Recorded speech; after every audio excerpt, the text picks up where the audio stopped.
Hello. I'm all out of tea and water. That seems to be the kind of day I'm having.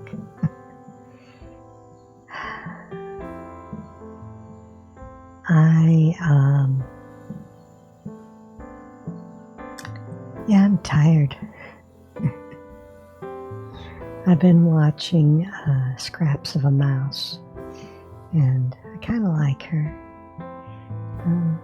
One of the things she says that really resonate with me is, "I'm tired, boss. I'm tired." Yeah, I'm tired, boss. Every day I work just drags it out of me. Some days there's nothing to do. Oh, you think that'd be a great day at work? Got nothing to do, huh? Except then you're sitting around trying to find things to, fill your time with, because, well, even if you don't have anything official to do, you have to do things. You have to be able to say, I did this, I did that, I'm useful. Yes, I'm taking over right now.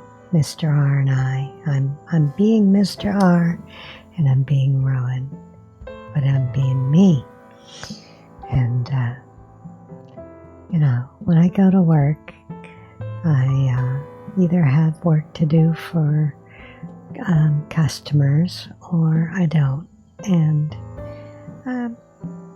being that I work for a large corporation that does telecommunications things, you can guess which one. We always have to do something. We always have to qualify our time as being productive. And I have a good boss. That's changing, but I have a good boss, and he understands that where I'm at, you can't replace me. You can't downsize me. And part of the problem is that sometimes I want to downsize me, because every now and then there's nothing to do because I've done it all. Or there's dumb things to do that don't really add to the bottom line. Well, when there's no work, you try to set things up so that things will be easier when there is work. But the problem is, if you've really set things up so that everything's easy, then you get things done faster. And when things are done faster, then there's nothing to do. At least the productivity shows up as being good, even though there's days of nothing but showing training time and nothing but showing that you cleaned your work area and you prepped.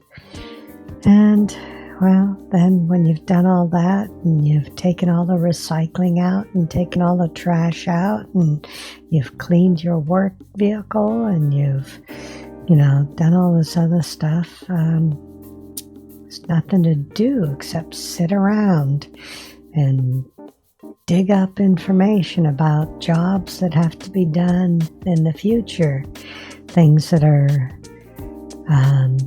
not capable of being done right now through no fault of your own. You suddenly start being your own manager and trying to find what has to be done to make things happen.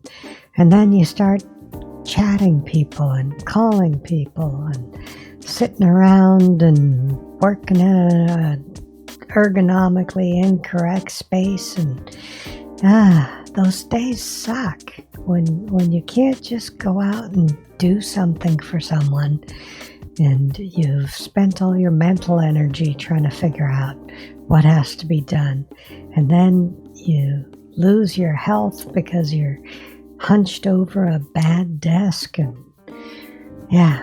all day calling people, looking at things, digging things up out of bizarre corners of the company's information storage systems, trying to figure out why something can't happen and what needs to happen and how to fix something. And yeah,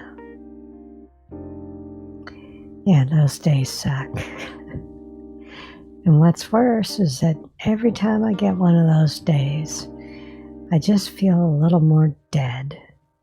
And then the days that finally come when I can go out and do work, I'm like, I don't want to do this either anymore, because I know that, some of it's good work, but a lot of it is just, why are we doing it this way? It's because the company wants it done this way. If we do this, it's going to screw the customer. And a lot of times I'll clear things up with the customer. And, sometimes a customer goes away.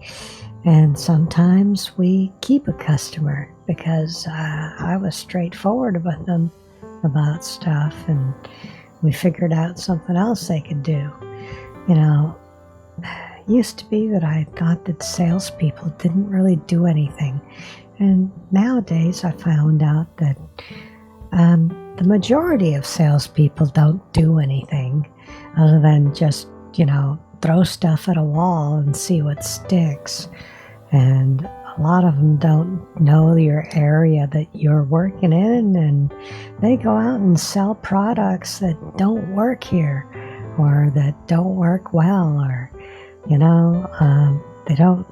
don't even show up in the area. They just call and say something can be done without any idea of what the physical layout of the business is.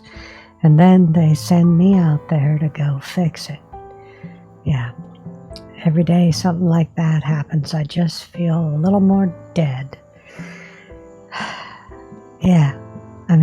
There are some salespeople, though, who recognize these problems and do good jobs and actually talk to me. And there's one salesperson, sales manager, I like to call him, that I call up with these situations, and he works on things and gets things cleared up and helps me dig people out of these pitfalls that the company just throws them into because sales thought it would be a great idea to sell them this very expensive product that doesn't work for them. Yeah, I like that guy. But, part of me goes, I can't lean on him too much because after a while it'll just burn him out. Instead, I get burned out. Yeah.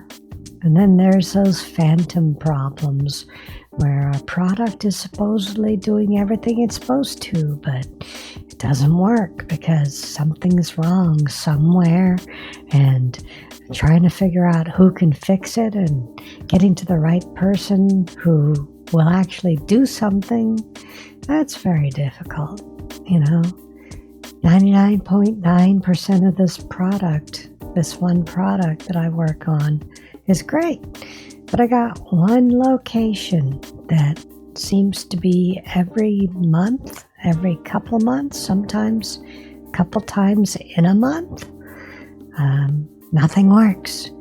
And I've checked all my work, I've replaced all the equipment, I've contacted people in my immediate area to get things fixed, I've contacted people in different areas that are further upstream of the product, and some of them say they've done stuff and some of them don't, and some of them say that that's just the way it is. And I got a frequent flyer on this one product, and there's something to be said about being Johnny on the spot and getting things fixed up and knowing the right person to contact to get it patched together to work. But I really shouldn't have to do that. And that just kills me also.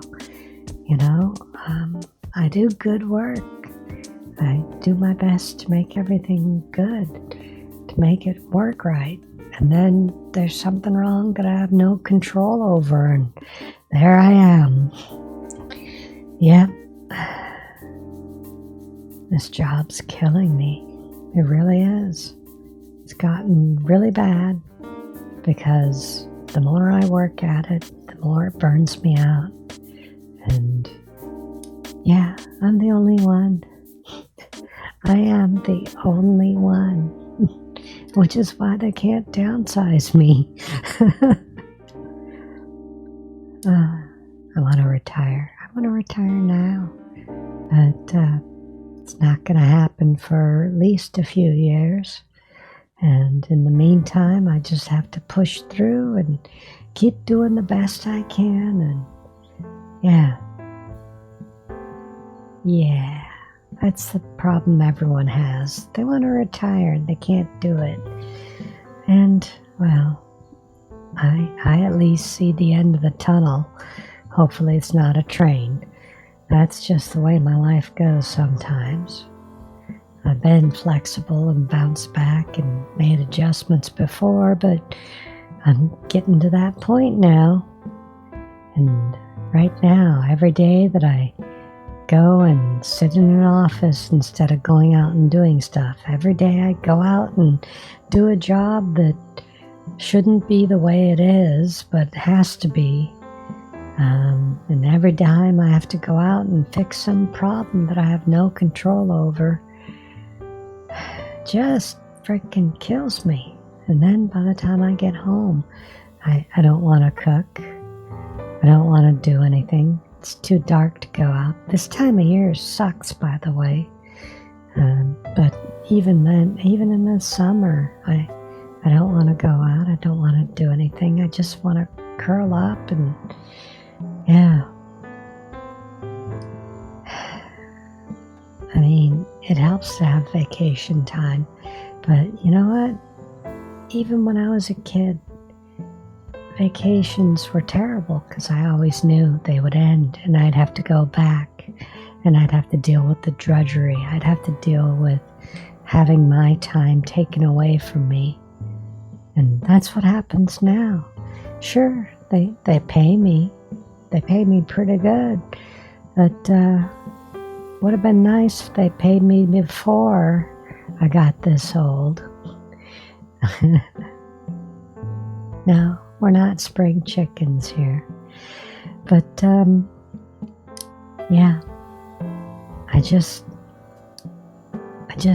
want to survive until I get to the point where I have enough that I can say, I'm quitting, I'm retiring, I'm going to take that pitiful little retirement you promised, I'm going to live on my Social Security, and I'm going to have my 401k and my IRA that I've been squirreling away. Yeah. I'm tired, boss. Yeah, I don't think Scraps of a Mouse watches me. But I am so simpatico about that. I'm tired, boss. I'm just tired. And hopefully things get better. Hopefully, the days get a little brighter. It doesn't rain so much. The customers have always been good. It's just a lot of times they've been deluded into thinking I'm going to be some magic person that, is able to make everything happen, that somebody who never touches a piece of wire in their life thinks is going to be working because I can touch the wire. Yeah. Anyhow, yeah. This is one of those really horrible videos where I just blather and blather. And, at some point it'll be over, and then I'll be able to do what I want to. Be able to wake up in the morning when I want to, go outside and feel the sun on my face and know that I'm not going somewhere to do something impossible or explain that I can't do that. Yeah. When you're retired, you realize there are not 40 hours of work in the week. It's not 40 hours of work, 40 hours of sleep, and 40 hours of being dead tired. It's 120 hours of doing what you want. And then there's a weekend. Yeah.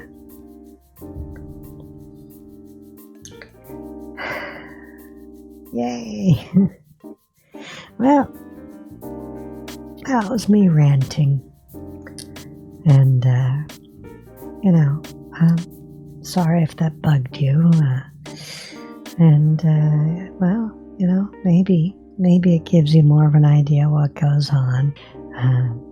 Maybe it just helps people to know that, there's other people out there that are having the same issues or similar issues or completely different issues, but we have issues too, and sharing is caring. So I do hope that this hasn't scared you off and that I see you again soon. And until then, I hope you're having a good time. I really do. I really wish you the best of times, and I hope to see you again real soon. Bye!